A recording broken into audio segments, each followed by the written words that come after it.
ஒரு ரூபத்தில ஒரு சித்திர ரூபத்தில இருக்குதுன்னும்போது கண்டிப்பா ஒரு வியப்பு தானே! இதை கண்டும் பாபாவுடைய மொழிகள வந்து அவர் நினைவு கூர்ந்தார். என்னன்னா, ரொம்ப ஆச்சரியப்பட்டு ரொம்ப மகிழ்ச்சியும் அடைஞ்சாரு. அந்த அந்த விஷயத்த பார்த்த உடனே காகா சாஹிப் தீக்ஷித்துக்கு பயங்கர ஆச்சரியமும், சந்தோஷமும் எல்லாமே அவருக்கு கிடைச்சது. ஏன்னா, அவரு சொன்னாரு இல்லையா? வருவாருன்னு, விட்டல் காட்சி குடுப்பாருன்னு. இப்ப தியானத்திலயும் காட்சி குடுத்துட்டாரு. இப்ப நேர்லயும் சித்திர வடிவத்திலயும் காட்சி குடுத்துட்டாரு. இது வந்து பயங்கர சந்தோஷமாயிடுச்சு. அப்புறம் ஒரு படத்த அவர் வாங்கி பூஜை அறையில வச்சு வழிபாட்டுக்காக வச்சுட்டு அத வணங்கிட்டு வந்தாரு. இது ஒரு அதிசயமான ஒரு விஷயம், நிகழ்வு.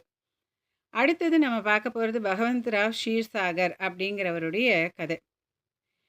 இவர் வந்து யாருன்னா, பகவந்த் ராவ் ஷீர்சாகர்னா, பாபா வந்து விட்டல் வழிபாட்டில் வந்து ரொம்ப ஆர்வமுள்ளவரா இருந்தார். இதன் முழு தொகுப்பிற்கு சேனலை சப்ஸ்கிரைப் செய்யவும். ஓம் சாய்ராம்.